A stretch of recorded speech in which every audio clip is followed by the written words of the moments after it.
यतिराजाय विवेकानंद सूरये सच्चित्सुख स्वरूपाय स्वामिने तापहारिणे। आज आपल्या कार्यक्रमाला उपस्थित झालेले आजच्या कार्यक्रमाचे अध्यक्ष श्रद्धेय श्रीमद स्वामी विपापानंदजी महाराज, तसेच आजच्या कार्यक्रमाचे प्रमुख अतिथी म्हणून लाभलेले श्रीमद स्वामी विद्यारानंदजी महाराज, तसेच आजच्या कार्यक्रमाचे विद्यार्थी वक्ता चरित दोड्डे यांना मी मंचावर उपस्थित आमंत्रित करतो।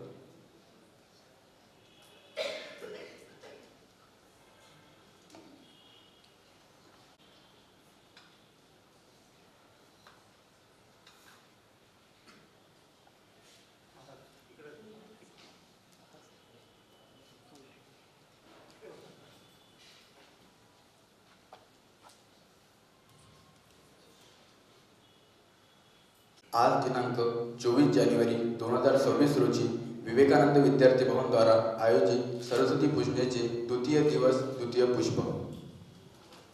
आजच्या कार्यक्रमाला उपस्थित झालेले आजच्या कार्यक्रमाचे अध्यक्ष श्रद्धेय श्रीमद स्वामी विवेकानंदजी महाराज, अध्यक्ष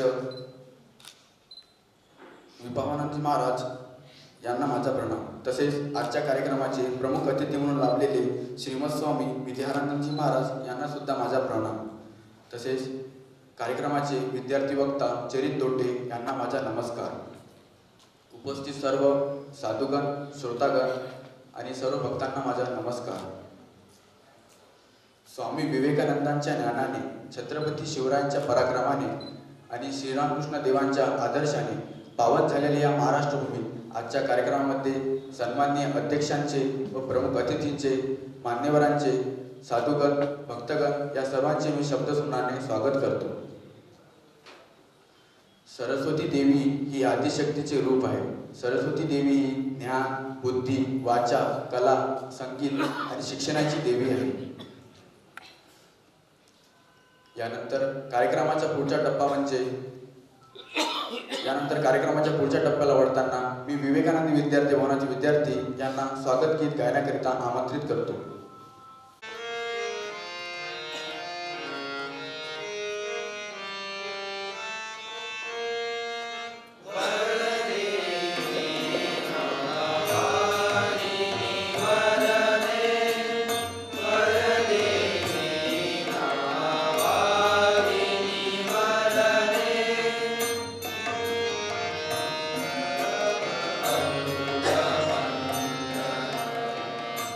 Yes.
अतिशय उत्कृष्ट रीतीने कार्यक्रमाची सुरुवात झालेली आहे.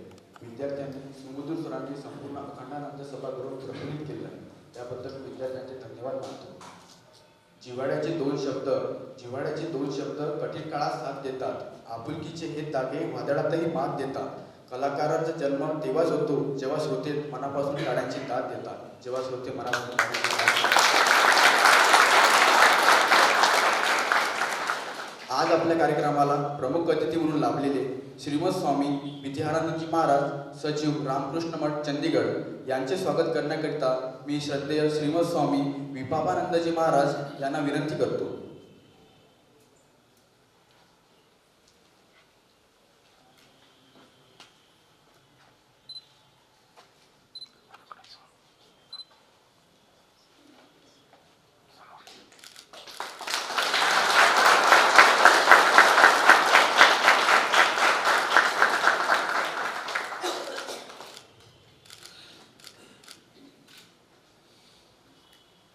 प्रमाणे यावर्षी सुद्धा विवेकानंद विद्यार्थी भवनामध्ये विद्यार्थ्यांच्या सर्वांगीण विकासासाठी अनेक प्रकारच्या स्पर्धा आयोजित केल्या जातात. यामध्ये प्रत्येक विद्यार्थी सहभागी घेऊन स्वतःच्या सुप्त गुणांना जागृत करतो.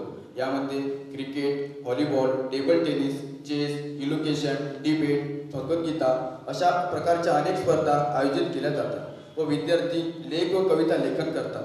या संपूर्ण लेख व कविता वर्षभरामध्ये झालेल्या ॲक्टिव्हिटी यांचा अहवाल प्रत्येक वर्षी प्रकाशित केला जातो.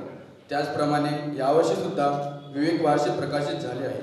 तर मी आजच्या कार्यक्रमाचे अध्यक्ष व आजच्या कार्यक्रमाचे प्रमुख अतिथी म्हणून लाभलेले श्रीमद स्वामी विद्यारानंदजी महाराज यांना विनंती करतो की त्यांनी विवेक वार्षिकचे विमोचन करावे.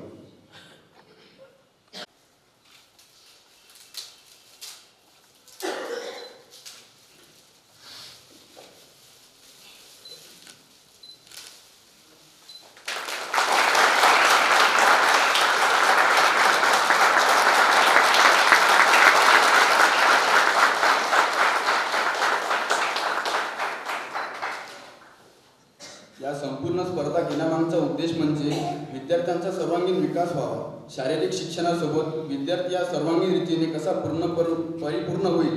कारण आज आपण बघतो नुसतं शिक्षणाने चालत नाही, शिक्षणाशिवाय सर्वांगीण पूर्णता झाली पाहिजे. खरोखरच विद्यार्थी भवनातील विद्यार्थ्यांनी ही सर्वांगीणरित्या आणि संपूर्ण ॲक्टिव्हिटीमध्ये आपला सहभाग दर्शवला व एक आपली व्यक्ती प्रतिमा या संघासमोर स्थापन केली. यानंतर विवेकानंद विद्यार्थी भवनातील विद्यार्थी वक्ता श्री चरित दोटे यांना मी स्वामी विवेकानंदांच्या जीवनामधील त्यागमय जीवन या विषयावर प्रकाश टाकण्याकरिता आमंत्रित करतो. नमः श्री यतिराजाय विवेकानंद सूरे सच्चित सुख स्वरूपाय स्वामी नेतापहारी. ये बात है ऐसे बीए के विद्यार्थी की जो कई विद्वानों के पास जाता, कई संतों से मिलता और उनसे पूछता कि आपने ईश्वर को देखा है, क्या आपको ये सच्चाई पता है, लेकिन हर जगह से खाली हाथ वापस लौटता. लेकिन जब वो दक्षिणेश्वर के एक अनपढ़ पुजारी से वो सारे सवालों के जवाब पाता जो वो इतने सालों से ढूंढ रहा था, तब वो अपना सारा जीवन उस अनपढ़ पुजारी के चरणों में समर्पित कर देता और आगे का भी अपना सारा जीवन उसी अनपढ़ पुजारी के दिखाए हुए रास्ते पे चलता और बनता जगत विख्यात सन्यासी होता, जिसे जगत स्वामी विवेकानंद के नाम से जानते हैं. तो जो ये बीए से विवेकानंद बनने की जो सफ़र है, उसकी जो नींव है वो है त्याग. और इसी के बारे में हम आज कुछ बातें देखेंगे. वैसे त्याग उनके लिए कोई नई बात नहीं थी, उन्होंने बचपन से ही काफ़ी त्याग किया था. अब कई लोगों के मन में प्रश्न आ रहा होगा, क्या कमी थी उनके पास? समाज में पहचान थी, माँ का स्नेह था, परिवार में इज्जत थी, लेकिन उनका त्याग तब शुरू हुआ जब उनके पिता का देहांत हुआ. पिता का देहांत होने की वजह से उनके घर पर आर्थिक संकट आना पड़ा और आर्थिक संकट की वजह से उन्हें दर दर नौकरी के लिए भटकना पड़ता, लेकिन नौकरी नहीं मिलती. फिर हताश होकर वे ठाकुर जी के पास पहुंचते हैं. ठाकुर जी से वो मदद मांगते हैं, लेकिन ठाकुर जी ने साफ मना कर दिया.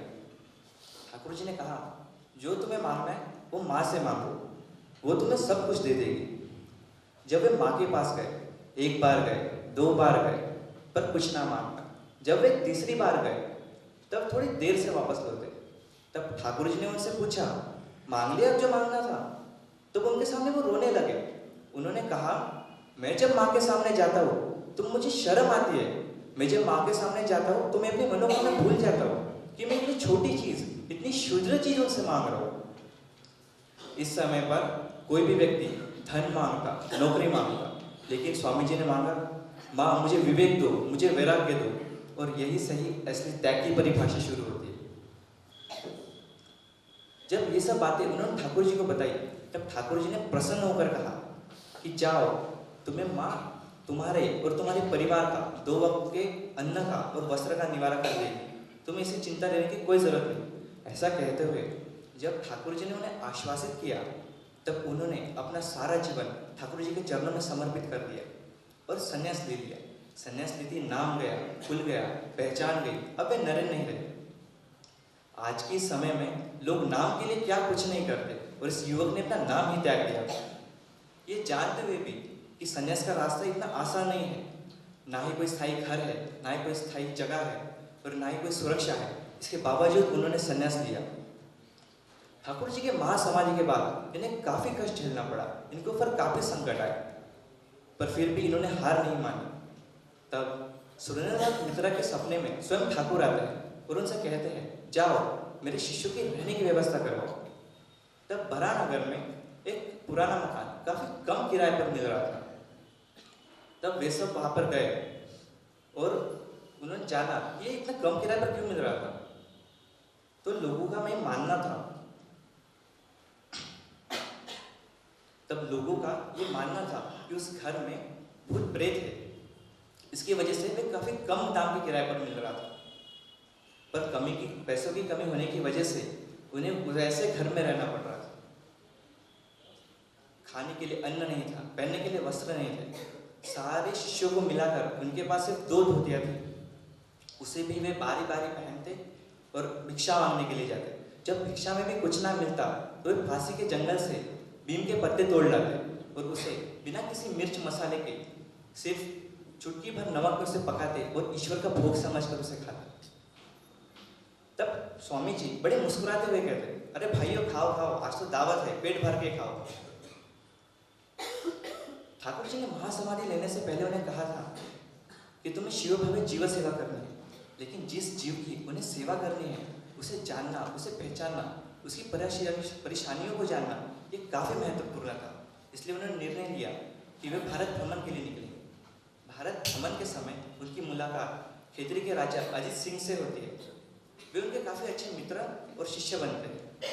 वे जब उनके महल से निकल रहे थे, तब उन्होंने आग्रह किया कि स्वामी जी आप यहीं पर ही रुक जाइए, लेकिन स्वामी जी ने साफ मना कर दिया, क्योंकि उनका ये मानना था अगर उन्हें भारत को जानना है, भारत को समझना है, तो उन्हें उन्हीं गलियों में घूमना होगा, उन लोगों से मिलना होगा। इसलिए वे जहाँ रात होती वही गुजारते, कभी मंदिर के सीढ़ियों पर, कभी किसी झोपड़े में, या तो कभी कभी तो खुले आकाश में। इसके वजह से उन्हें काफ़ी बार बुखार का सामना करना पड़ा, पैरों में सूजन आने लगी। फिर भी उन्होंने भारत भ्रमण नहीं रोका, उन्होंने भारत भ्रमण जारी देखा। जब उनका पूरा भारत भ्रमण खत्म हुआ, तब खेतरी के राजा अजित सिंह ने कहा कि स्वामी जी आपको अमेरिका के शिकागो में धर्म सम्मेलन में जाना है और अपने भारत को प्रतिनिधि बनकर वहां पर प्रदर्शन करना। तब स्वामी जी के मन में एक ख्याल आया कि मेरे पास तो इतने पैसे हैं नहीं, तो मैं कैसे जाऊंगा। तब खेतरी के राजा ने स्वयं कहा कि आप पैसों की चिंता मत कीजिए, आपके जाने का सारा इंतजाम मैं खुद कर लूंगा, और बस आप वहां पर जाइए और प्रचार प्रसार कीजिए। तब तुरंत स्वामी जी शिकागो के लिए निकल गए। वहां पर जाने के बाद उन्हें पता चला कि वे 6 हफ्ते पहले ही वहां पर पहुंच गए थे, और मुख्य बात तो ये थी कि वहां पर प्रवेश करने के लिए किसी संस्था का प्रमाण पत्र होना अनिवार्य था। तो वो बात उन्हें मन ही मन खाई जा रही थी। तब तक रात भी बहुत हो गई थी, ना ही उनके पास गर्म कपड़े, ना ही कोई पहचान, और ऊपर से हड्डियां कपकपा देने वाली ठंड। तभी पास ही में उन्हें एक लकड़ी का बक्सा दिखा। वे तुरंत उसके पास गए और उसमें कुछ जगह बनाकर वहां पर पूरी रात ठिठुरते हुए काट दी। और ये उनके लिए कोई पहली बार नहीं था। पैसों की कमी होने की वजह से उन्हें कई बार वैसा करना पड़ा, कई बार लकड़े के बक्से में, तो कई बार ट्रेन के डिब्बे में। उस समय शिकागो में वर्ल्ड फेयर चल रहा था, जिसके वजह से महंगाई काफी तेजी से बढ़ रही थी और उतनी ही तेजी से उनका पैसा खत्म हो रहा था। तभी वे हार्वर्ड के प्रोफेसर J.H. राइट से मिलते हैं और वे उनसे कहते हैं बातों बातों में कि प्रमाण पत्र वाली बात उनसे कहते हैं। तब वे कहते हैं स्वामी जी उन्होंने आपसे प्रमाण पत्र मांगा, ये तो ठीक वैसा है जैसे किसी सूरज को उसकी रोशनी का प्रमाण पत्र मांगा। आप बिल्कुल निश्चित हो जाइए, आपकी प्रवेश की सारी जिम्मेदारी मैं खुद लूंगा, आप बस निश्चिंत हो जाइए। जब स्वामी जी धर्म सम्मेलन के मंच पर खड़े थे तब लोगों ने केवल एक तेजस्वी सन्यासी देखा, लेकिन उसके पीछे का वो त्याग, उसके पीछे की वो तपस्या, ये किसी ने नहीं देखी। अमेरिका के विजय के बाद जब वे भारत वापस लौटे तो लोगों ने मान दिया, सम्मान दिया, लेकिन उनके शरीर ने उसका मूल्य चुका लिया था। लगातार यात्रा तो ठंड और अनियमित जीवन की वजह से उन्हें काफ़ी बीमारियों का सामना करना पड़ रहा था। Liver disease, heart disease, kidney disease जैसे 31 मेजर डिसीज से वो ग्रसित थे। फिर भी उन्होंने आरामदायक जिंदगी न चुनते हुए बेलूर मठ की नींव रखने का फैसला लिया। लेकिन ये फैसला भी इतना आसान नहीं था। लोगों की कमी और पैसों की कमी होने की वजह से उन्हें कई मुश्किलों का सामना करना पड़ा। फिर भी उन्होंने मठ का काम नहीं रोका। जब डॉक्टर ने उन्हें सलाह दी कि आप अभी ज़्यादा कष्ट ना करें, आराम से बस आप रुकिए और बाकी सब काम आपके भाइयों पर छोड़ दें, तब स्वामी जी ने कहा ये शरीर जलकर राख होने से बेहतर है मठ के काम के लिए घिस घिस कर खत्म हो जाए तो ही बेहतर। 1879 में बेलूर मठ बनकर स्थापित हुआ और आज के समय में रामकृष्ण मठ और मिशन के 300 से भी ज़्यादा सेंटर्स हैं। जैसे ही किसी इमारत को खड़ा होने में उसका नींव का बहुत बड़ा हाथ होता है, वैसे ही आज जो हम कुछ ये इतने सारे मठ देख रहे हैं, ये ऐसे ही खड़े नहीं हुए। ये एक इमारत है जिसकी नींव है स्वामी जी का त्याग, स्वामी जी की तपस्या, उनके गुरु भाइयों का त्याग। इसी के साथ मैं अपनी वाणी को विराम देता हूँ। जय ठाकुर, जय मां, जय स्वामी। सांगितले आहे की स्वामीजीचे जीवन किती त्यागमय होते। त्यांनी आपले संपूर्ण जीवन भारतासाठी व मठासाठी समर्पित केले। अगदी लहानपणापासूनच अपार कष्ट भोगले। त्यांचे संपूर्ण जीवन म्हणजे थोडक्यात स्वामीजीचे एक त्यागच आहे। यानंतर आजच्या कार्यक्रमाला प्रमुख अतिथी म्हणून लाभलेले श्रीमद स्वामी विद्यारानंदजी महाराज यांचा अल्पपरिचय असा आहे की श्रीमद स्वामी विद्यारानंदजी महाराज हे रामकृष्ण मठाचे संन्यासी आहेत। स्वामीजी आणि त्यांचे आध्यात्मिक गुरु श्रीरामकृष्ण देव यांनी मांडलेल्या विचारांपासून व आदर्शापासून प्रेरणा घेऊन स्वामी विद्यारानंदजी महाराज यांनी 1997 साली रामकृष्ण संघात प्रवेश केला। एप्रिल 2022 मध्ये त्यांनी हैदराबाद येथील मठामध्ये विविध जबाबदाऱ्या पार पाडल्या। त्यानंतर त्यांची आंध्र प्रदेशातील कडप्पा येथील रामकृष्ण मिशनचे सचिव आणि रामकृष्ण मठाचे अध्यक्ष म्हणून नेमणूक झाली। आता ते चंदीगड येथील सचिव आहेत। असे आध्यात्मिक व्यक्तिमत्व आज आपल्याला कार्यक्रमाला लाभले आहे। खरं तर हे आपले भाग्यच आहे। मी महाराजांना विनंती करतो की त्यांनी वर्तमान विश्वामध्ये स्वामी विवेकानंदांच्या संदेशांचे महत्त्व या विषयांवर आपले मत व्यक्त करावे।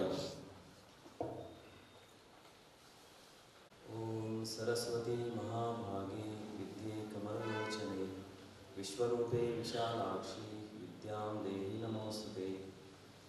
नमः श्री यतिराजाय विवेकानंदसूरये सच्चित् सुखस्वरूपाय स्वामिनेतापहारिणे। आजच्या कार्यक्रमाचे अध्यक्ष स्वामी विवेकानंदजी महाराजांना माझा प्रणाम आणि तिथे बसलेल्या सौरभ महाराज आणि धनराज महाराज यांना प्रणाम। सगळ्यांना नमस्कार। खूपच छान कार्यक्रम सुरू झालेला आहे। सुंदर मुलांनी सुंदर आरती केली, त्यानंतर ओपनिंग सॉन्ग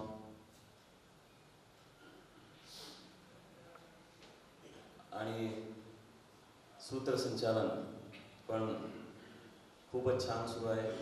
आणि विवेक मॅगझिनचं आता अनावरण झालं, ते त्यात आर्टिकल्स बघितली जे जस्ट ग्लान्समध्ये, तर खूप छान आर्टिकल असतील असं वाटतंय। संग्रही ठेवण्यासारखं अंक आहे। आणि आता चरित थोटेचं भाषण झालं, खूपच उत्तम भाषण केलं त्यांनी, वेळेत संपवलं। नागपूर आश्रम वेळेच्या बाबतीत खूपच लिबरल आहे असं मला वाटतं, कारण का मला म्हणाले की 40 मिनिटं बोलायचं, आम्ही खूप कंजूस आहोत. आम्ही 20-25 मिनिटं देतो. लोकांना जास्ती बोर करत नाही. तर नागपूर आश्रमाविषयी मला जरा जास्ती जिव्हाळा आहे, कारण जॉईन होण्याच्या आधी बघितलेला पहिला आश्रम हा नागपूर आश्रम. बेंगलोरहून आलो आणि पहिल्यांदा हाच पहिला आश्रम. त्यामुळे तेव्हा सदाशिव महाराज होते, ब्रह्मरूपांजी महाराज, गोपाळजी ते सुनील महाराज वगैरे होते. त्यामुळे ते सगळ्यांच्या बरोबर बोलताना खूप आनंद होत आहे. फक्त मला एवढंच आहे की आदेश देण्यात आलेला आहे की हिंदीमध्ये बोलायचं आहे. हिंदी काय मराठी काय दोन्ही मला सारख्याच आहे आणि तुम्हाला पण त्या सारख्याच वाटतील. तो आज का सब्जेक्ट है, विषय वर्तमान परिस्थिति में स्वामी विवेकानंद जी के संदेशों का महत्व. उसके पहले हम थोड़ा सा माँ सरस्वती के बारे में जानेंगे. जैसे हमारे सूत्रधार ने बताया है कि माँ सरस्वती जो है वो ज्ञान, कला, संगीत, साहित्य, शिक्षा, वाणी, आध्यात्मिक ज्ञान, इन सबका एक प्रातिनिधिक स्वरूप है. और उनके हाथ में जो वीणा है, तो वीणा, कला, संगीत और पूरे ब्रह्मांड में जो सिंथेसिस है, सिम्फनी, सामंजस्य, उसका प्रतिनिधित्व होता है. उनके हाथ में जो सफ़ेद कमल है, तो वो पवित्रता और आध्यात्मिक ज्ञान का एक प्रतीक है. कैसे जीवन शुद्ध होना चाहिए, वैसे ही उनके जो वाहन है, कभी हंस दिखाते हैं, कभी मोर दिखाते हैं. तो हंस जो होता है तो विवेक, बुद्धि का प्रतिनिधित्व करता है. तो एक श्लोक है कि हंस श्वेता बको श्वेता को भेद हंस बकयो निरक्षीर विवेक हेतु हंसो हंसा बको बका. तो बक जो होता है बगला, वो और हंस दोनों दिखने में सफ़ेद होते हैं, दोनों में फर्क नज़र नहीं आता है. लेकिन जब दूध और पानी की परीक्षा होती है, तब दोनों में भिन्नता प्रकट होती है. कि हंस जो है वो सिर्फ दूध लेता है और पानी छोड़ देता है. मॉडर्न लैंग्वेज में पनीर खाता है और पानी छोड़ देता है. तो वैसे हंस जो है श्री रामकृष्ण को परमहंस कहते हैं, क्योंकि संसार और भगवान में उन्होंने संसार और भगवान जो हम दोनों मतलब संसार देखते हैं, उसमें उन्होंने सिर्फ भगवान को चुना और भगवान को ही किया. तो ये हंस विवेक बुद्धि का प्रतीक है और मोर कला का प्रतीक है, क्योंकि मोर के जो पंख होते हैं कितने सुंदर रंग बिरंगे होते हैं और परफेक्ट होते हैं. तो वो कला का प्रतीक है. और उनकी जो सफ़ेद साड़ी है माँ सरस्वती की, वो शुद्धता और संसार के प्रति निरासक्त का प्रतिनिधित्व करता है. तो कैसे जीवन हमारा शुद्ध होना चाहिए, निष्कलंक होना चाहिए. और जीवन मतलब मन, तो मन में बिल्कुल भी वासना नहीं होनी चाहिए, तभी वो मन शुद्ध हो जाता है. तो शुद्धता का प्रतीक है और संसार के प्रति निरासक्त. तो ये माँ सरस्वती का जो हम मूर्ति देखते हैं, रूप, वो ये बहुत सारे गुणों का प्रतिनिधित्व करता है. तो ऐसे माँ सरस्वती को का स्मरण करके हम आज के विषय में जाएंगे. तो स्वामी विवेकानंद जी के जो हम संदेश पढ़ते हैं, उसमें मेन जो थीम होती है, तो यही है कि त्याग और सेवा. त्याग मतलब क्या है कि सबने भगवान में डाल के घर छोड़ना संभव भी नहीं है और जरूरत भी नहीं है. त्याग मतलब मन से स्वार्थ का त्याग. ये मुझे चाहिए, मुझे ही चाहिए, ये जो होता है, तो ये स्वार्थ जो होता है, स्वार्थ की भावना का त्याग मन से, तो वो त्याग है. तभी हम ठीक ठाक सेवा कर सकते हैं. क्योंकि सेवा करने के लिए निरासक्त होना बहुत जरूरी होता है। और ऐसा नहीं कि हम वो बहुत कठिन है, हमें संभव नहीं है, ऐसा नहीं है। हर क्षण हर पल हम करते रहते हैं त्याग, लेकिन हमें पता नहीं होता है। परिवार के लिए त्याग करते हैं, और कोई ज़रूरत काम हो लेकिन दूसरों के लिए हम त्याग करते हैं, लेकिन वो त्याग क्या होता है कि कभी कभी कंपल्सरी हो जाता है, इसलिए हम करते हैं। लेकिन जैसे हम बहुत सारे आज इकट्ठा हुए हैं, हो सकता है कि आपके बहुत सारे महत्वपूर्ण काम हो घर में, लेकिन वो सब छोड़कर हम यहाँ आए हैं, तो वो भी त्याग है। मतलब त्याग की भावना जो है हर एक के मन में होती है, लेकिन और एक बड़े स्तर पर एक आध्यात्मिक जीवन के लिए जो त्याग होना चाहिए, उसकी बात स्वामी विवेकानंद करते हैं, त्याग और सेवा। तो इसमें दो हम घटनाओं का जिक्र कर सकते हैं। एक तो जो प्लेग एपिडेमिक हुआ था कलकत्ता में, आप सबको ज्ञात होगा जिन्होंने स्वामी जी का जीवन पढ़ा है। तो स्वामी जी के पास धन नहीं था जो राहत कार्य करने के लिए, तो उन्होंने सोचा क्यों ना बेलूर मठ की जमीन ही बेच दी जाए।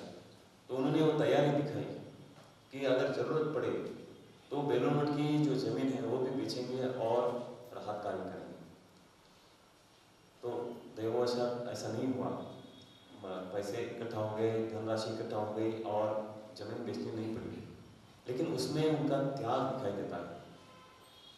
कितने लोगों के प्रति उनकी भावना थी सेवा करने की, वो हमें दिखाई देती है। और दूसरी एक घटना है कि स्वामी जी के दो सन्यासी शिष्य, स्वामी जी ने उनसे कहा कि आप पूर्व बंगाल में जाओ, मतलब अभी बांग्लादेश, वहाँ जाओ और प्रचार करो अपने सनातन धर्म का। तो उन्होंने तो कहा, दोनों शिष्यों ने, कि ये शायद हमसे नहीं हो पाएगा, हमें तपस्या करना बहुत जरूरी लगता है, हम तपस्या करेंगे। तो स्वामी जी ने, तब स्वामी जी एकदम बहुत कड़क हो गए, ले हो गया, कहा अगर तुम अपनी मुक्ति के लिए साधना करना चाहते हो तो नरक के अधिकारी नहीं, परमार्थ लाभ करने के लिए दूसरों की मुक्ति के लिए प्रयत्न करो। अपनी मुक्ति की इच्छा को तिलांजलि दे दो, यही है श्रेष्ठ साधना। केवल मुक्ति भी खुद के लिए नहीं होनी चाहिए।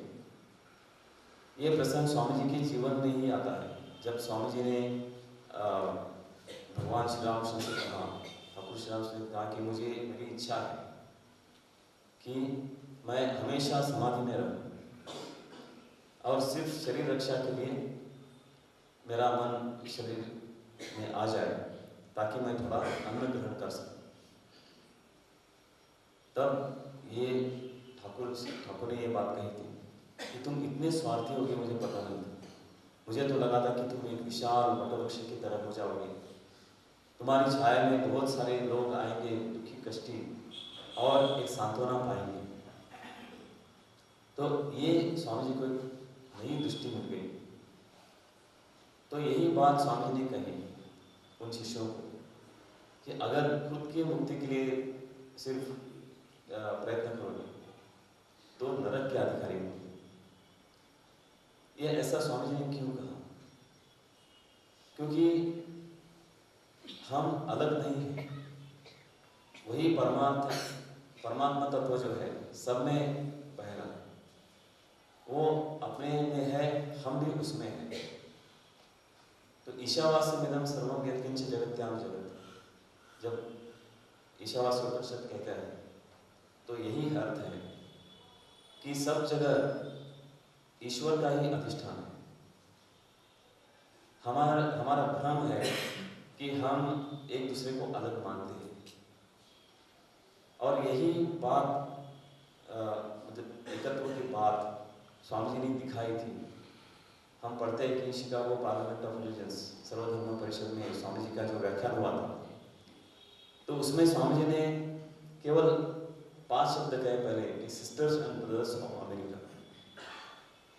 अब ऐसा भी नहीं था कि स्वामी जी बहुत पॉपुलर थे और बहुत एक फेमस स्पीकर थे, ऐसा भी नहीं था। स्वामी जी का भाषण पूरा भी नहीं हुआ था, लेकिन इन 5 शब्दों में कमाल कर दिया। जैसे हम सबको पता है कि 5 शब्द जैसे कहे sisters and brothers of America, वैसे ही 2 मिनट तालियां बजने लगी। तो ये तालियां बजने का अर्थ क्या होता है कि एक आनंद प्रकट हुआ। सबको ऐसा लगा कि सच में हम एक परिवार हैं, हम अलग है ही नहीं। और ये भावना जब सब में आ गई तो एक आनंद का एक माहौल बन गया हर एक मन में, क्योंकि स्वामी जी सत्यनिष्ठ थे, सत्य प्रतिष्ठित थे। तो इसलिए उन्होंने कहा मतलब वो वैसा ही है। सिर्फ एक औपचारिक तौर पर संबोधन करने के लिए नहीं कहा गया था।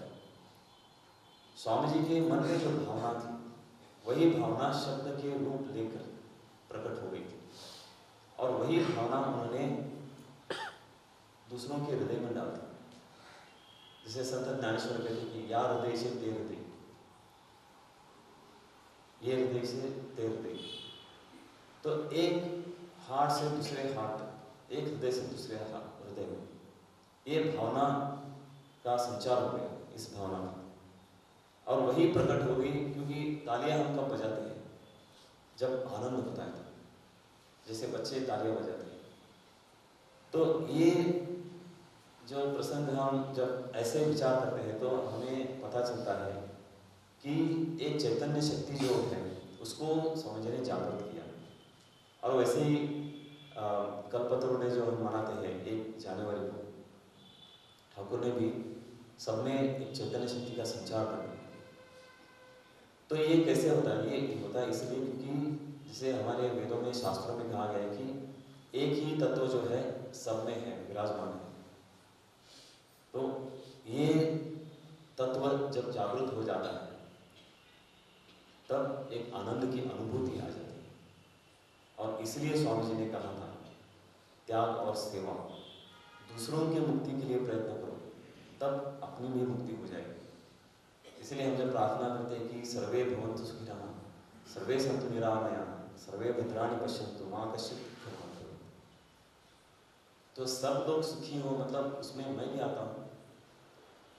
तो सब लोग सुखी हो जाएंगे तो मैं भी सुखी हो जाऊंगा, आनंद हो, मुझे भी आनंद हो जाएगा।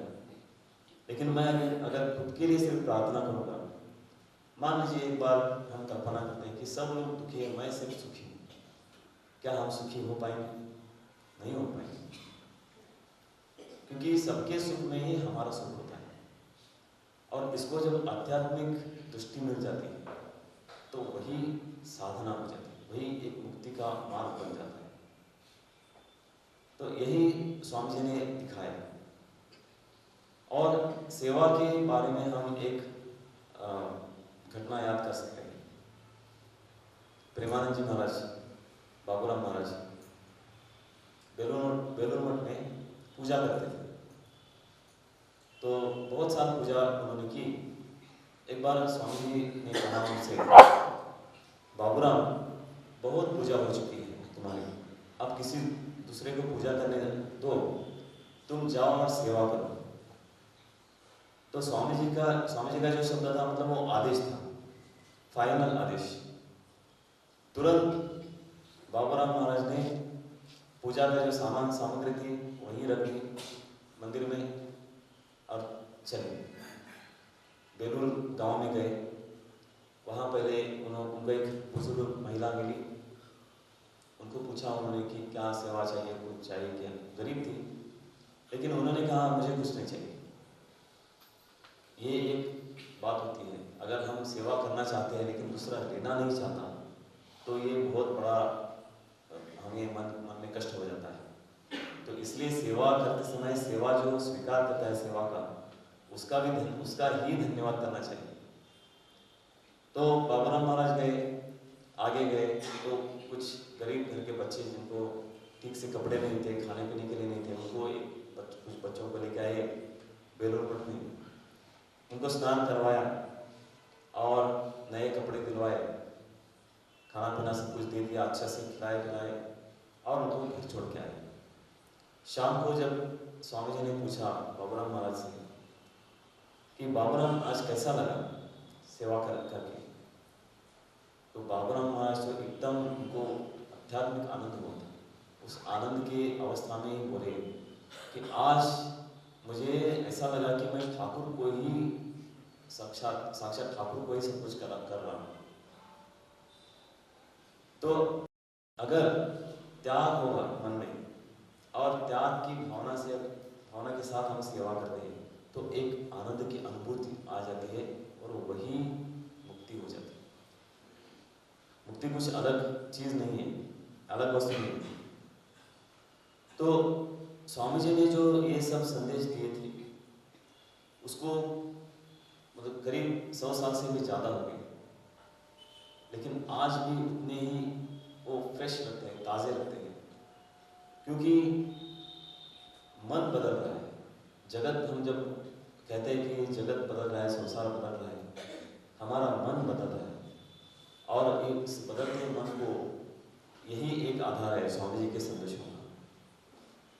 तो पर्टिकुलरली विद्यार्थियों के लिए और युवाओं के लिए स्वामी जी कहते हैं शिक्षा के बारे में।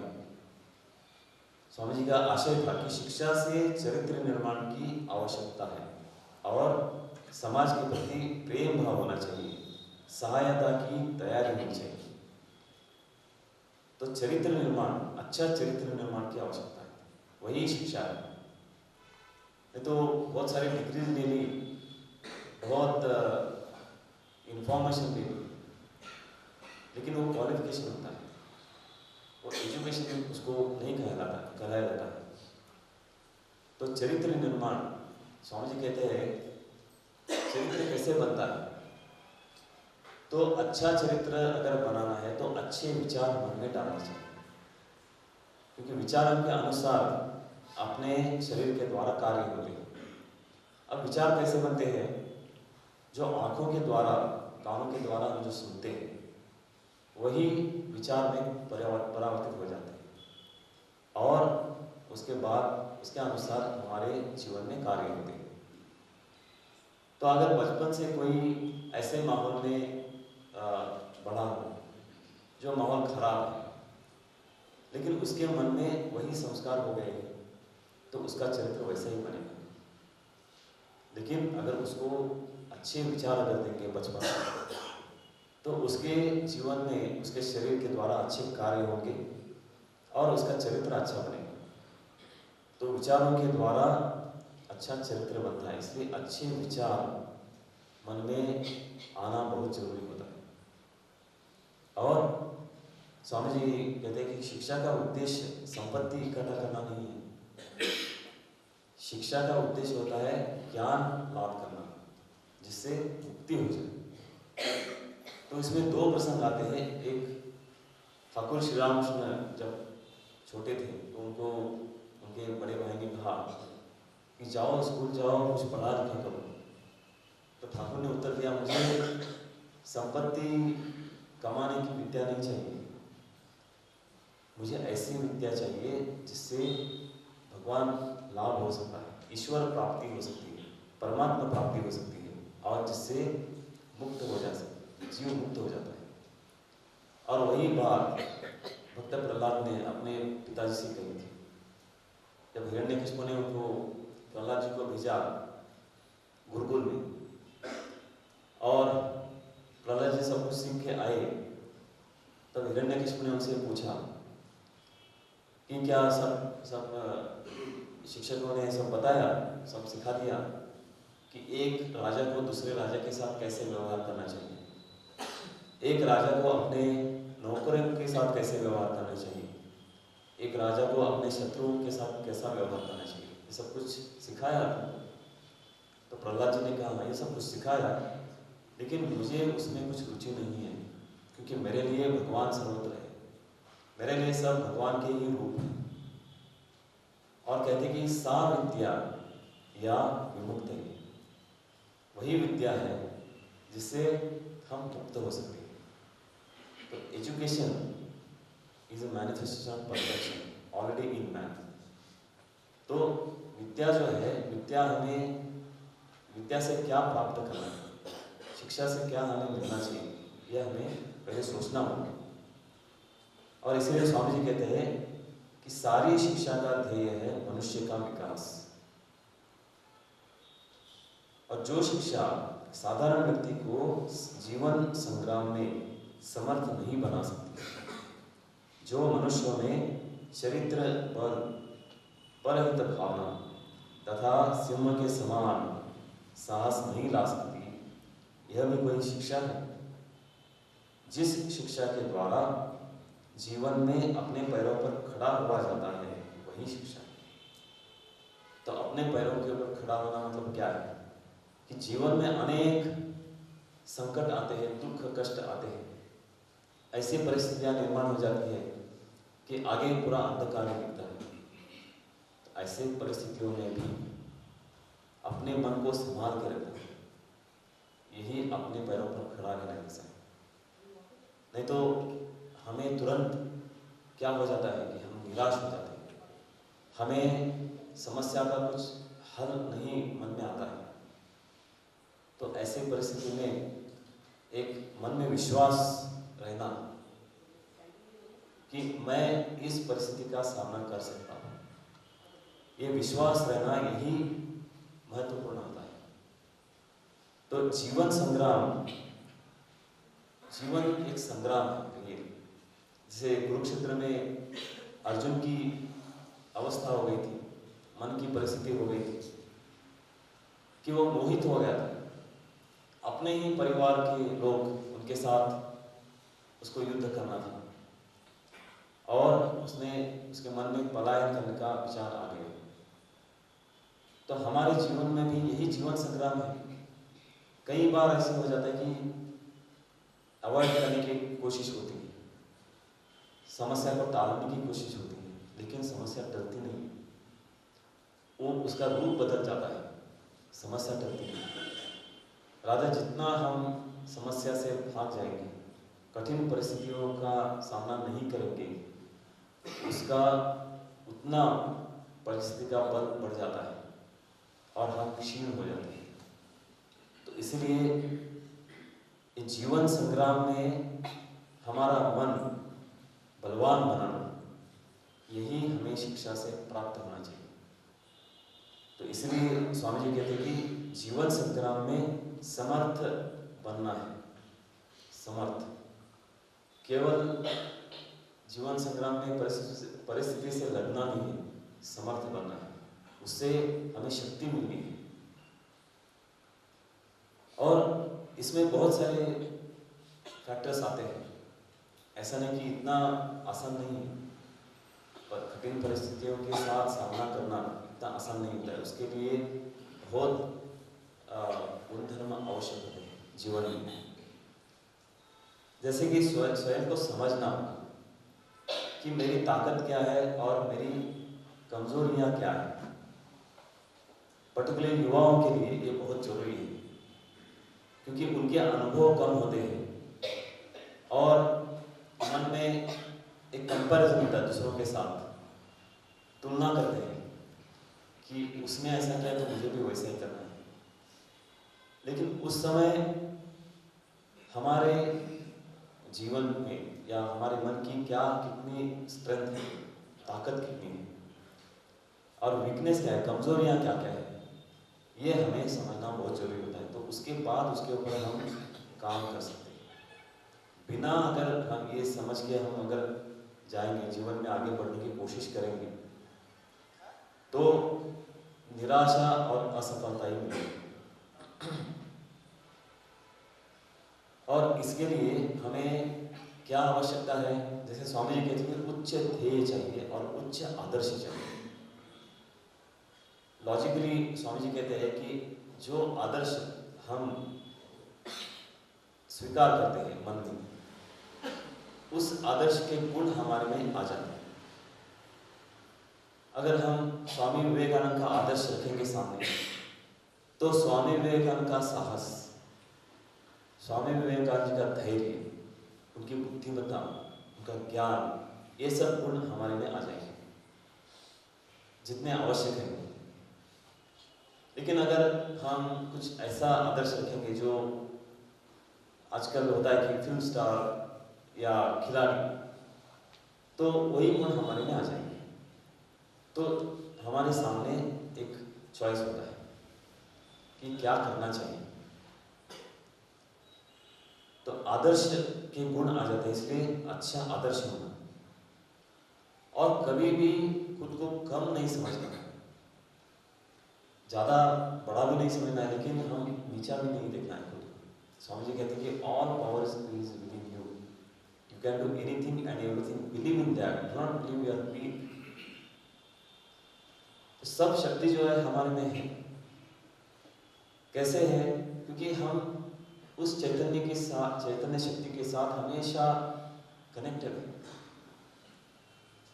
जब वो चैतन्य शक्ति का कनेक्शन चले जाता है तभी आदमी शरीर मृत हो जाता है, मृत समझा जाता है। तो एक आदमी सोया हुआ है और एक शरीर जो है मृत है, दोनों में फर्क क्या होता है? दोनों भी काम नहीं कर रहे, दोनों में भी सब कुछ है। और एक आदमी हम सब करते हैं, कहते हैं कि सोया हुआ है, और दूसरा मृत है, उसको जितना जल्दी डिस्पोज करेंगे उतना जल्दी डिस्पोज किया जाता है।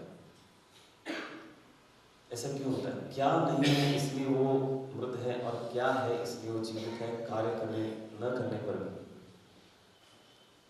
तो ये चैतन्य शक्ति का अभाव है, डिसकनेक्शन। और इसलिए बृहदारण्यकोपनिषद कहता है कि हमारे परिवार में जो नाते होते हैं, रिलेशंस होते हैं, रिश्ते होते हैं, वो शरीर के लिए नहीं होते हैं, आत्मा के लिए होते हैं। पति पत्नी हो, भाई बहन हो, जो भी हो, आत्मा के लिए होते हैं। और ये जब कनेक्शन टूट जाता है तभी वो शरीर मृत हो जाता है। क्योंकि सोया हुआ आदमी बाद में वो उठने के बाद वो कार्य करता रहेगा, उसमें चैतन्य शक्ति है। तो ये जो है, इसीलिए स्वामी जी कहते हैं कि all powers with in you. ये केवल शब्द नहीं है, ये फैक्ट है, वस्तुस्थिति है। और इसके ऊपर जितना हमारा विश्वास बढ़ेगा उतनी शक्ति हमारे जीवन में प्रकट होगी और उतना उत्साह बढ़ेगा, उतना हमारी एकाग्रता बढ़ेगी, उतनी हमारी ताकत शक्ति बढ़ेगी और उतना हमारा नैराश्य चला जाएगा। तो इस जीवन के संग्राम में जो अभी स्ट्रेस, आजकल डिप्रेशन, स्ट्रेस, ये नए नए शब्द आ गए, उसको ही लेकर हम बैठे हैं। जितना हम ये लेकर बैठेंगे इस शब्द उतना हमारे में वही भावना तैयार हो जाएगी। इसलिए स्वामी जी कहते हैं कि अवॉइड ऑल वीकनेस। और स्ट्रेस क्या होता है? स्ट्रेस बाहर नहीं होता है, एक मनोवृत्ति हो जाती है। जब लाइफ कंफर्टेबल हो जाता है, जब जीवन में कुछ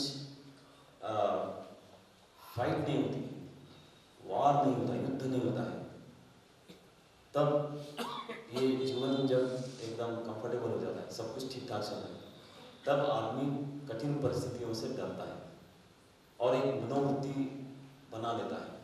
थोड़ा भी समस्या अगर आती है तो हम डर जाते हैं, निराश हो जाते हैं।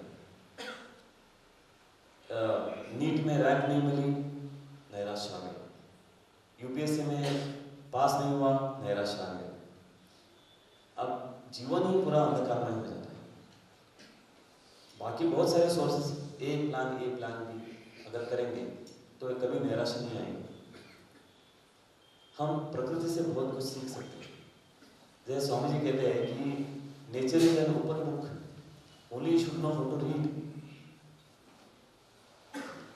तो छोटा पौधा रहता है और एकदम टेंडर होता है, उसके ऊपर सूर्य की किरणें पड़ती है, हवा चलती है, हवा में झूलता है, लेकिन उससे ही वो स्ट्रॉन्ग बनता है और एक बड़ा वृक्ष हो जाता है, तब कोई उसको हिला नहीं सकता है। तो ऐसे हम जब परिस्थिति के साथ झगड़ते हैं, सामना करते हैं, तो ऐसे एक शक्ति आ जाती है उस परिस्थिति का उपयोग करके ही हम हमारी शक्ति बढ़ा सकते हैं। तो इसलिए ये जो स्ट्रेस वाली जो मनोवृत्ति है उसका त्याग लेना चाहिए। किसी ने कहा कि हाउ टू मैनेज स्ट्रेस, तो उत्तर था, किसी ने उत्तर दिया why to manage stress, why to allow unwanted guest to enter our house and think how to remove. जो अनवांटेड गेस्ट होता है उसको अलाउ ही क्यों, परमिशन ही क्यों देने हैं? लेकिन ये इतना आसान नहीं है। इसलिए हमारे मन के ऊपर हमारा काबू होना चाहिए, नियंत्रण होना चाहिए। और ये स्ट्रेस आने का कारण क्या है? कारण बहुत सारे कारण हैं, लेकिन उसमें मेन कारण है हमारी लाइफस्टाइल, हमारी जो जीवन पद्धति जो होती है, वो जीवन पद्धति इतनी कभी कभी लूज हो जाती है। कुछ लोग होंगे जो एकदम परफेक्ट, उनकी सिस्टमेटिक लाइफस्टाइल होगी, लेकिन ज़्यादातर लोगों में ये दिखाई देता है कि बिल्कुल ही डिसऑर्गेनाइज्ड लाइफस्टाइल होती है। एक छोटा सा एग्जांपल लेते हैं कि कॉलेज जाने वाला स्टूडेंट आ गया घर में और चप्पल यहाँ वहाँ फेंक दिया, उसका ड्राइविंग लाइसेंस, आईडी कार्ड कहीं रख दिया, फेंक दिया है, बैग यहाँ रख दिया, गया, सोया, कुछ खाया पिया वगैरह।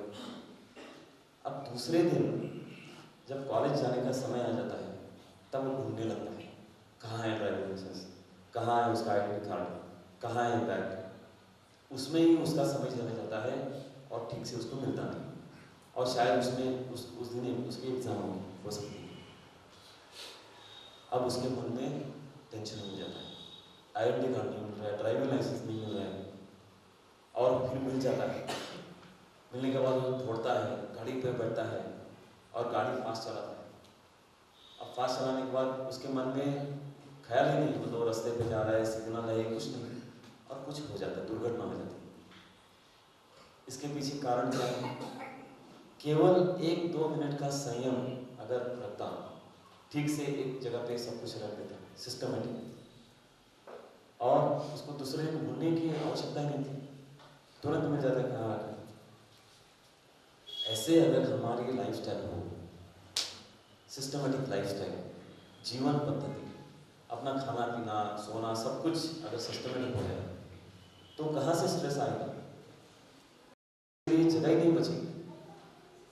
और ये सब हमारे शास्त्रों में है। इसलिए गीता कहती है कि युक्ताहार विहारस्य युक्त चेष्टस्य कर्मसु युक्त स्वप्नावबोधस्य योगो भवति दुःख। सिंपल वे, दुख से कैसे निपटना है, दुख से कैसे मुक्ति पानी है, एक वाक्य में, एक श्लोक में बता दिया है। हम इतना कुछ करते हैं दुख से मुक्ति पाने के लिए, यहाँ जाते हैं वहाँ जाते हैं, इस मंदिर में जाओ उस मंदिर में जाओ। हमारे यहाँ बहुत सारे लोग आते हैं कि मेडिटेशन सीखने के लिए। एक तो मेडिटेशन सीखने की वस्तु नहीं है, लेकिन ग्रुप मेडिटेशन चाहिए उनको, मेडिटेशन सीखना चाहिए। हम पूछते हैं कि मेडिटेशन किस लिए सीखना है आपको, कुछ उत्तर नहीं। एक ने तो बताया मेडिटेशन किस लिए सीखना है पूछने से, आजकल चल रहा है ना मार्केट में चल रहा है मेडिटेशन। तो जब हमें हमारे जीवन में उद्देश्य ध्येय क्लियर नहीं होता है, तब हमारे से गलती हो जाती है। तो इसलिए जो गीता कहते हैं युक्ताहार विहार, युक्त आहार विहार, अपना खाना पीना सोना चलना फिरना काम करना। नहीं तो रात काम किया, कभी खाया, दोपहर में ब्रेकफास्ट होता है 12 बजे और लंच होता है 5 बजे शाम को, और सारा रात पढ़ाई करेगा या काम करेगा। तो ये जो शरीर नाम का मशीन है, उसके साथ अगर हम खिलवाड़ करेंगे तो स्ट्रेस ही स्ट्रेस आएगा जीवन में। तो इसलिए ऑर्गेनाइज्ड लाइफस्टाइल बहुत इंपॉर्टेंट है, व्यवस्थित जीवन पद्धति। और अगर ये जीवन पद्धति ठीक ठाक रहेगी तो कभी भी दुख नहीं होगा, तान तनाव व्यक्त नहीं होगा। लेकिन आज की जीवन पद्धति जो है इससे विपरीत है। इसलिए स्वामी जी कहते हैं, स्वामी जी ने बहुत अच्छे प्रैक्टिकल इंस्ट्रक्शन दिए हैं कि नियमित व्यायाम के बिना शरीर कभी ठीक नहीं रहता है। नियमित व्यायाम, चलना फिरना, अपना व्यायाम होता है सब कुछ। और कहते हैं कि शारीरिक परिश्रम करो, शरीर और मन साथ ही साथ उन्नत हो जाने चाहिए। मतलब शरीर उन्नत हो गया और मन कुछ नहीं हुआ मन में, या मन उन्नत हो गया और शरीर दुबला पतला हो गया, तो दोनों साथ साथ उन्नत हो जाना चाहिए। और कहते हैं कि अशुद्ध जल और अशुद्ध भोजन रोग का घर है। अशुद्ध जल और अशुद्ध भोजन, अशुद्ध भोजन में फास्ट फूड भी आता है, यातयामम गतरसम, जिसके सब रस लुप्त हो गए।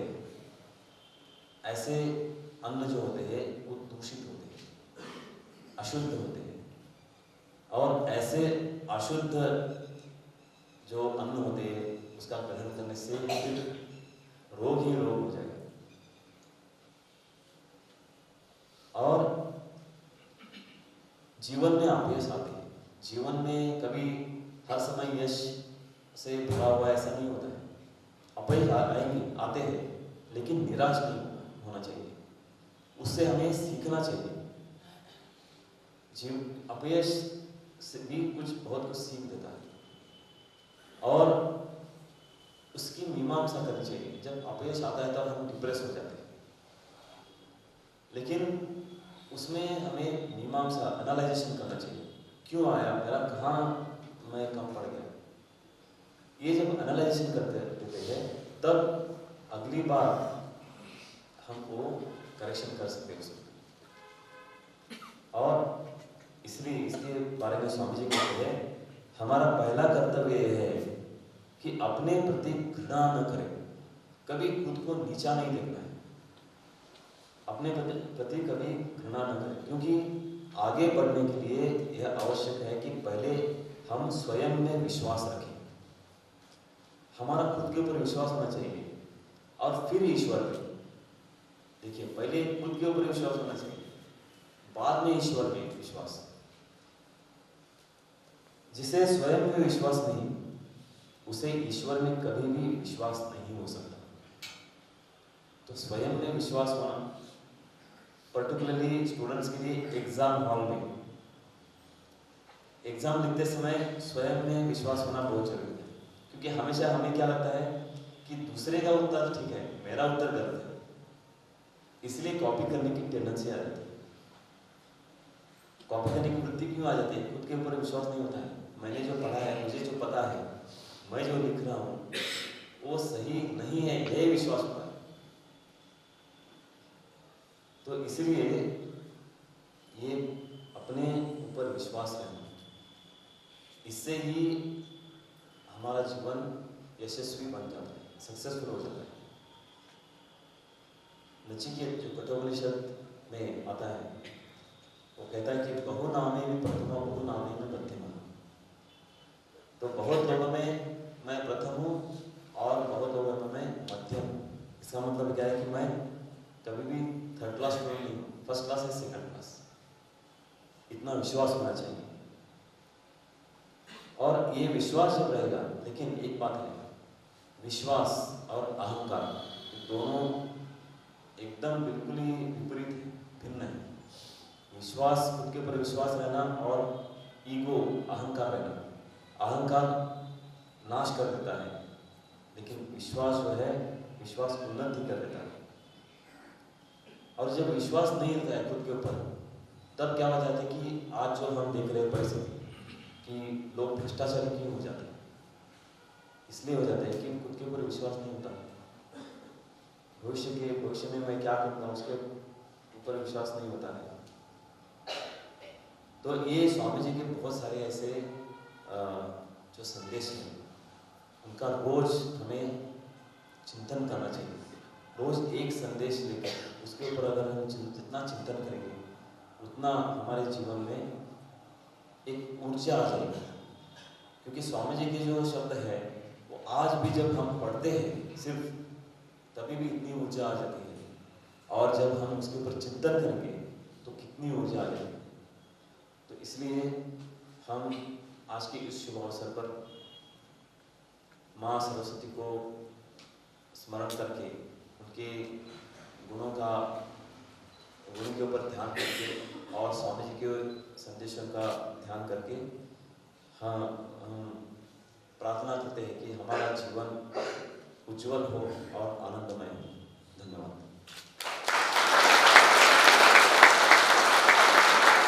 महाराज जी, तुम्ही दिलेले अनमोल वचन ते आमच्यासाठी अत्यंत लाभदायी आहे। महाराजांनी हे सर्व विचार आपल्या जीवनात उतरवतो अशी ग्वाही देतो। आदरणीय महाराजांचे मी पुन्हा एकदा धन्यवाद मानतो। शब्दांचं सामर्थ्य महान आहे, शब्दांचं सामर्थ्य महान आहे आणि महाराजांकडे शब्दांची खाण आहे। भक्त हो, महाराजांना जरा लक्ष देऊन ऐकलं, कारण महाराजांच्या शब्दात अमरत्वाचं वरदान आहे।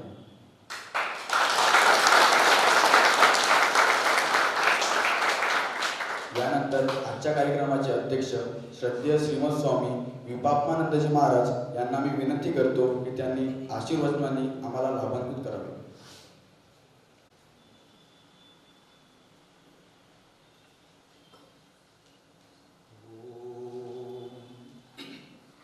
स्थापकाय च धर्मस्य सर्वधर्मस्वरूपिणे अवतार वरिष्ठाय रामकृष्णाय ते नमः।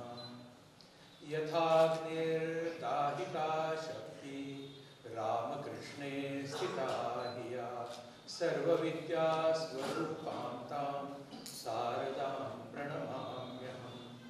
परतत्त्वे सदा लीनो रामकृष्णस्समाज्ञया यो धर्मस्थापनरतो वीरेशं तं नमाम्यहम्।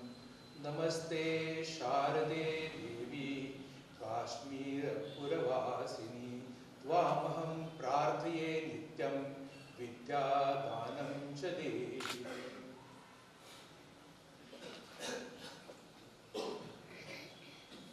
स्वामी भीतहरानंद जी महाराज, छात्र चरित धोटे,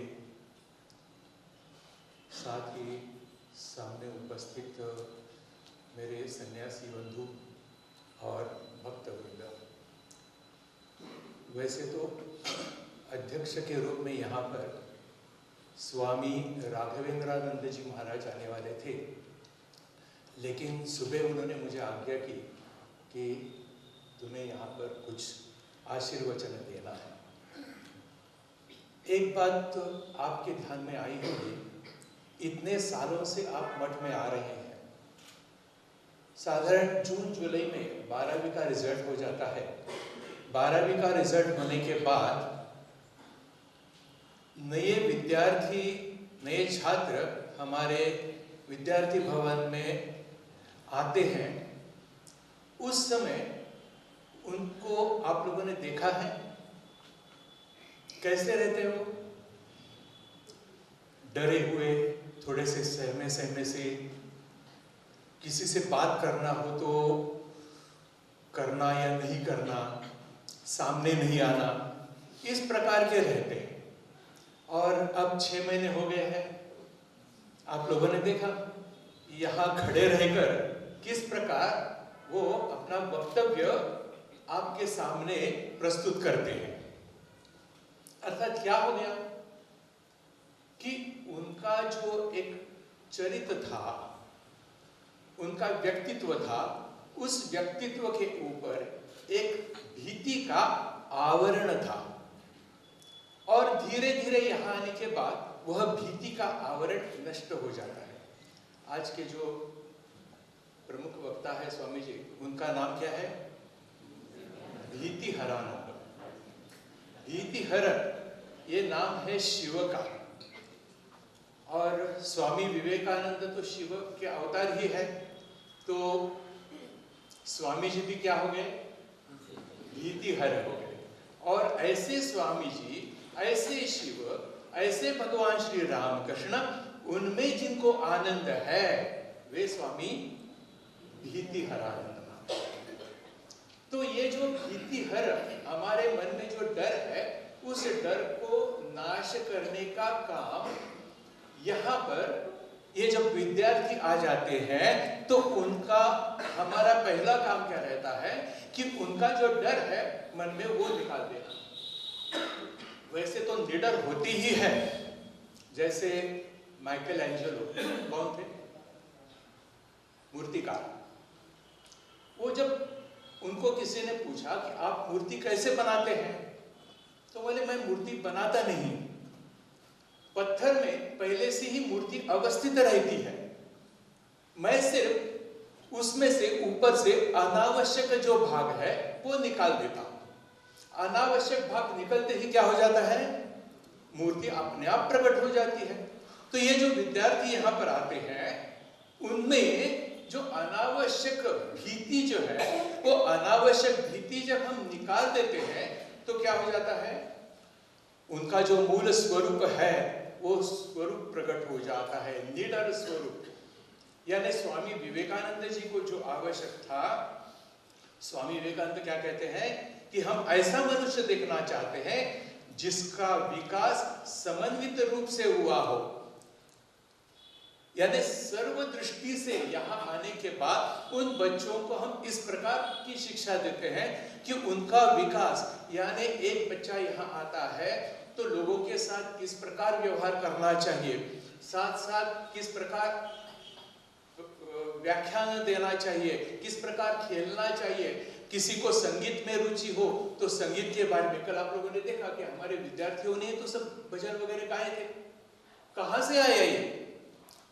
कुछ महीने पहले तो उनमें ये कुछ दिख नहीं रहा था, या अचानक आकाश से टपके ये लोग?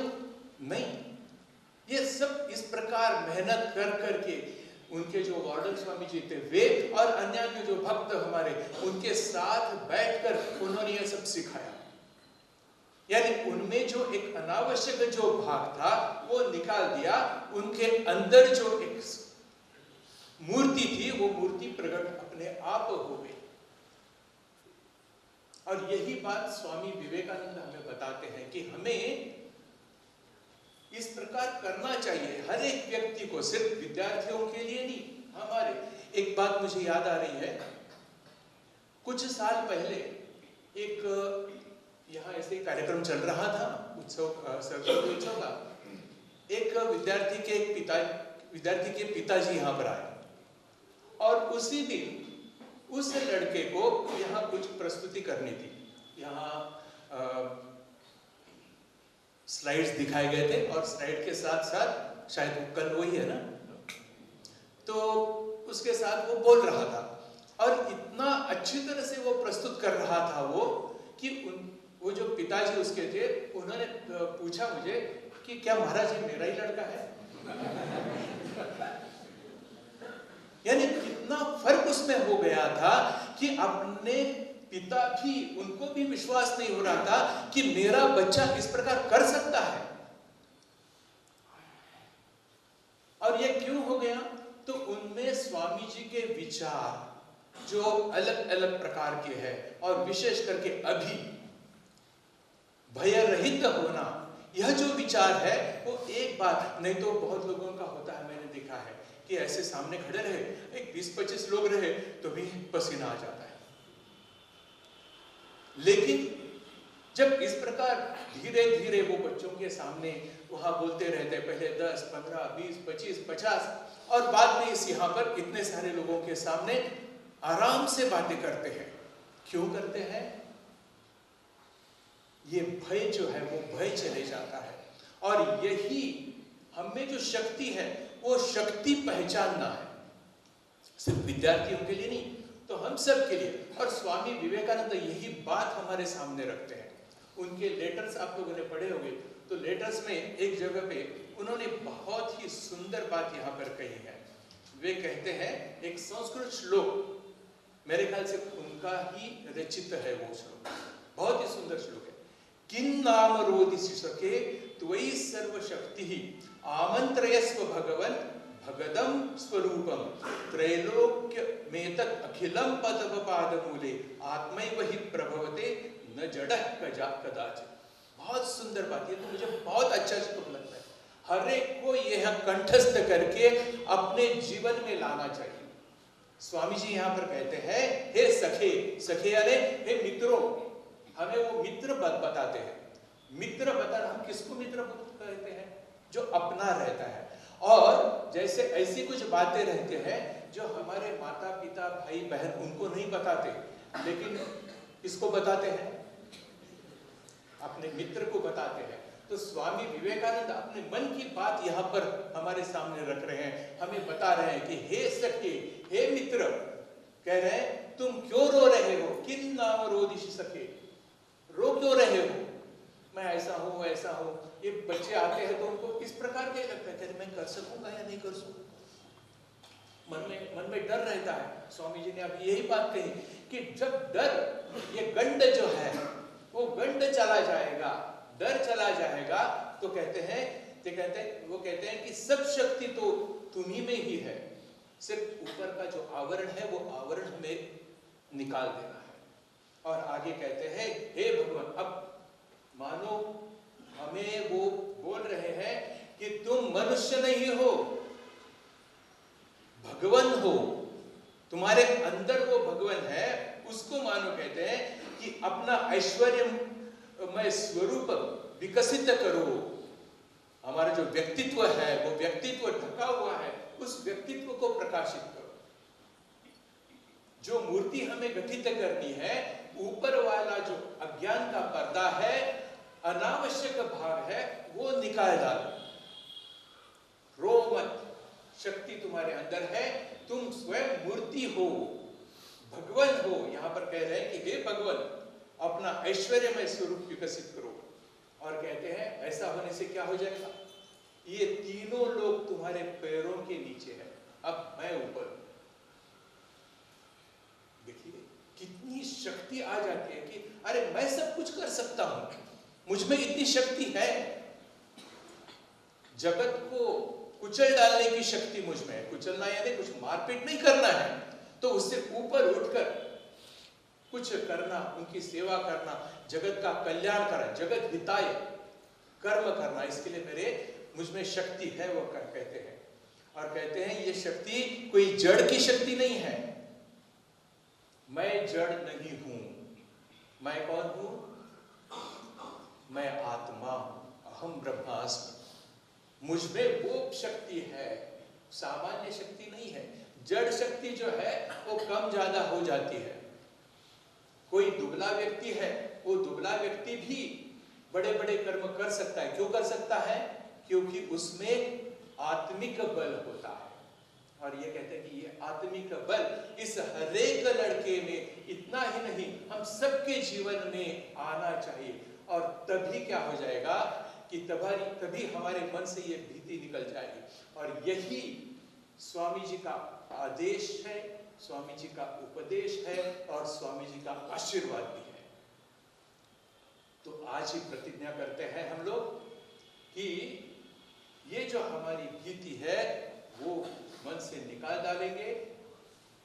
शिव भाव से जीव सेवा या अन्यान्य जो कर्म स्वामी विवेकानंद जी ने बताए, जिसका जिक्र स्वामी जी ने किया था, वे हमारे जीवन में लाने का हम प्रयास करेंगे। और ध्यान में रखना कि ये जो भीति हर जो है वो हमारे पीछे है। स्वामी विवेकानंद जी भी यही कहते हैं। स्वामी विवेकानंद जी ने एक सुंदर कविता बंगाली में लिखी है, गाई गीत सुनाते तो माने। उसका मराठी अनुवाद जो है बहुत ही सुंदर खापरडी जी ने किया हुआ है, वो आपके सामने रखकर मैं मेरे शब्दों को विराम दे दूं। वे कहते हैं, तुला ऐकवायासी मी गीत गातो, भले वा बुरे मी न काही कणितो, नवा लोकनिंदा स्तुती मोजितो मी, तुम्हा दो जणांचा असे दास गा। सशक्तिक ऐशा तुझे पायवंदी, उभा पाठी मागेस आहेस तू की, म्हणोनी वळोनी तुला न्याहाळी मी, नभी मी कुणाला फिरे गात हा।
सादर केला आहे. यानंतर कार्यक्रमाचा शेवटचा टप्पा म्हणजे आभार प्रदर्शन. मी आभार प्रदर्शन करण्यासाठी माझा मित्र निर्मल कुंबरे याला आमंत्रित करतो. सर्वप्रथम सर्वांना माझा नमस्कार. आज दिनांक 24 जानेवारी 2026 विवेकानंद विद्यार्थी भवनाद्वारा आयोजित सरस्वती पूजेच्या द्वितीय दिवस द्वितीय पुष्प कार्यक्रमास मी निर्मल देवसिंग कुंबरे आभार प्रदर्शन करण्यास उपस्थित आहे. कृतज्ञतेचा हा मेळावा भावनांनी सजला. प्रत्येक हसरा चेहरा प्रेमाने उजळला. तुमच्या सहकार्य वाचून अपुरा राहिला असता प्रवास. मनापासून आभार हा स्नेहरूपी विश्वास.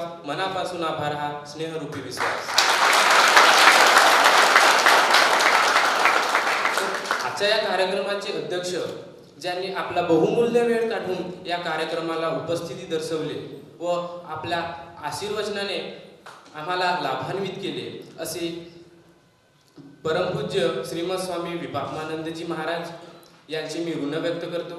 तसेच या कार्यक्रमाला प्रमुख वक्ता म्हणून लाभलेले श्रीमद स्वामी विधिहरानंदजी महाराज, सचिव रामकृष्ण मठ चंदीगड यांनी वर्तमान जगात स्वामी विवेकानंदांचे संदेश पटवून दिले.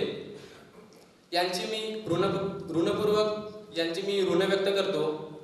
तसेच विवेकानंद विद्यार्थी भवनाचे विद्यार्थी ज्यांनी आपल्या वक्तृत्वाने संपूर्ण अखंडानंद सभागृह प्रभावित केले असे विद्यार्थी चरित धोटे यांचे मी मनपूर्वक आभार व्यक्त करतो.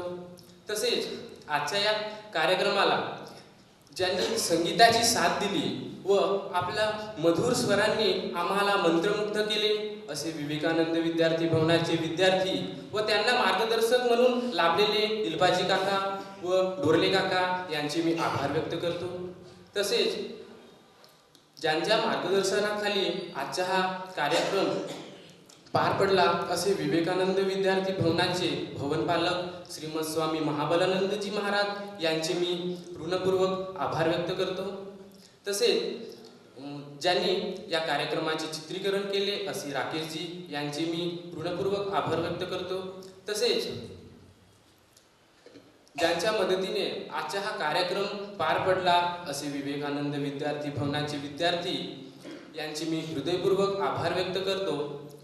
आणि सरस्वती पूजेचा कार्यक्रम द्वितीय दिवस द्वितीय पुष्प माँ सरस्वतींच्या चरणी अर्पण करून आजचा हा कार्यक्रम इथेच संपला असा अध्यक्षाच्या परवानगीने जाहीर करतो.